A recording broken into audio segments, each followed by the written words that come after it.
In this section, we're going to talk about the face frame and how to build that. As you can see, I've got it in place here, kind of sitting on the cabinet here, so we get a better view of how this goes together. I like to build a face frame that's slightly larger than the box. And what this does is kind of gives that built-in a little bit of fudge room in case your dimensions don't kind of work out right on the money. You know, we're dealing with 3/4 inch plywood, which isn't really 3/4 of an inch. So if you allow yourself a little bit of an overhang on the sides, that way you don't have to quite line that up dead on every time. So I leave about 1/4 inch of a lip on each side. One, it gives you that fudge factor. Two, if you're joining cabinets together, it also gives you a little room to maneuver those cabinets when you're attaching the face frames. As you can see, pocket screws used at all joints, just butt cuts. So let's head over to the bench and get started. I've got my material already milled to size, and I'm using 3/4 inch maple. I like to use hardwoods that's a durable face frame. You know, if it's something you're going to paint, you may consider poplar as an alternate choice. But maple works good. It's good and hard, good and durable. You want to make sure that your material is square, so when you're machining it, you want to make sure that all corners are at 90 degrees, because the pocket hole joinery system that I'm using, it's a pretty critical step. The face frame, I'm going to use 2 side stiles that go on the sides, and I've got 3 rails going across horizontally. Top rail, bottom rail, and then one in the center, which will then divide out my drawers for my doors. I'll then have a vertical rail going down the center, one in the top separate the 2 drawers, and then one that I'll have to cut to size to separate the 2 doors. Like I said, pocket hole joinery. You're basically drilling pocket holes in the rails only to start with.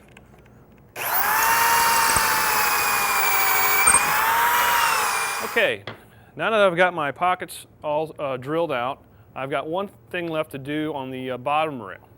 This is a little something I do for inside the cabinet. I like to route a little round over on the inside edge, because when the face frame sits on the cabinet, it's going to be slightly higher than the bottom. And I'd like to just ease that edge with an 1/8 inch round over bit. One thing to consider when you're doing pocket hole joinery is it always determine which side's the best face, and remember that you're always working off the back side. So the ugly side's going on the back. I picked my best face on my style here. I'm going to put it facing down. I'm going to bring my top rail over, and just using a vice grip type clamp here with some pretty big heads. One little thing I like to do to hold these pieces together a little bit better, you're using pretty tight grip, but also I like to put a little piece of sandpaper on there. And it doesn't have to be 80 grit. You'd probably be better off like a 220 grit, so it doesn't really mark up your wood. But that keeps those parts from kind of scooting apart. So you're lining up the top edge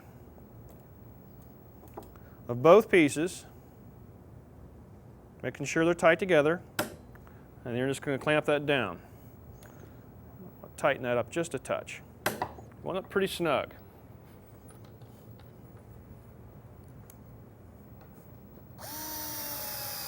We're going to do our bottom rail.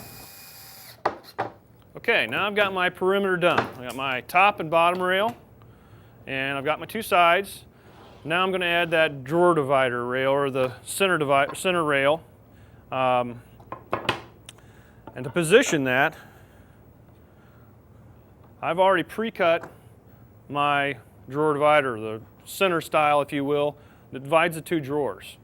This I'm going to use to help me space the exact location. I'm not going to attach this quite yet, but this way I know that I'm going to be in just the right position. Do one side at a time. Now I'm going to drill the pocket screw holes for my drawer divider. Now this is just going right in the center. So I'm going to mark a couple layout lines on my center rail and my top rail here. My overall width is 34, so half of that, 17. So make a tick mark there on the top, or mid rail and the top rail. Now, I always like to kind of check my measurements by going from the other side and making sure that it's actually centered, my math is right.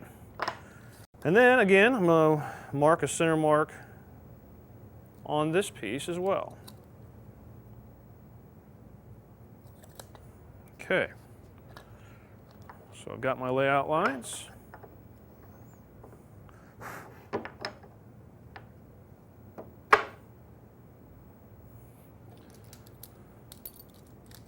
Line them up.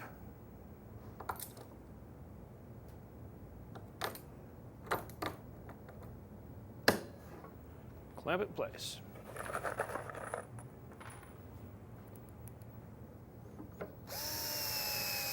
Okay, so one piece left to do, and this is with dividing the two doors down below. Now this is the kind of the wild card piece. You know, as you go along, you know, you build your machine, your material to exact tolerances. But I mean, even a little small 32nd or 64th can creep in, and it can start to add up. So what I like to do is wait for this final piece and just do a kind of a mark to fit. And one of the ways I do this to get a really accurate marking is I like to use a little marking knife in a situation like that. You butt one in against where it needs to go, and make a small little incision in the piece of wood. Then I know exactly where I need to make my cut. I'm going to pick my best face, and it's going to go down. Let's try our fit there. Perfect. And you don't want it too tight that you spring out the bottom rail. So another way of checking that is checking it against the edge. And I've got a good snug fit there, so I know it's going to work. Now all I do is drill my pocket screws. Okay, same as before. We're just going to measure across. We know that the center is 17 inches. We determined that, so I'm just going to make a couple more center line marks. There's our completed face frame for the base unit.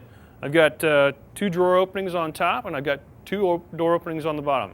The main thing about gluing a face frame on, you know, the top edge is the only edge that's really flush. So that's where I like to start with my clamps, is I get that top edge flush and make sure I've got equal overhang on both sides, and then I work my way towards the bottom with clamping.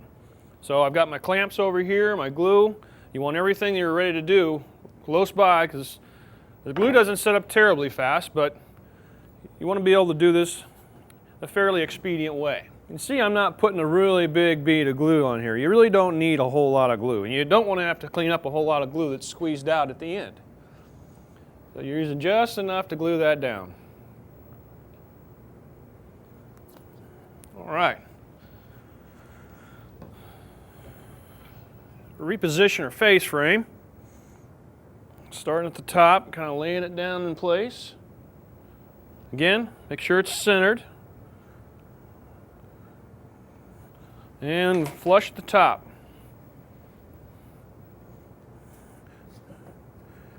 And now we can start the clamping process.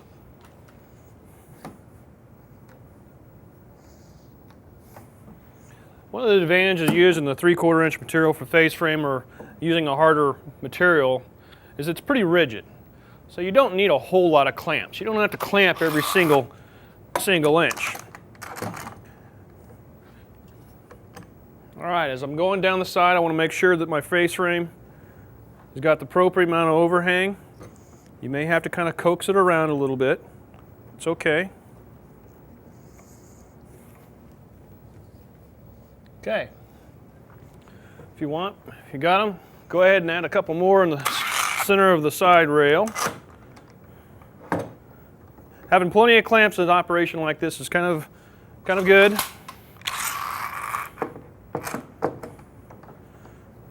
Okay. Make sure nothing's shifted. It looks great.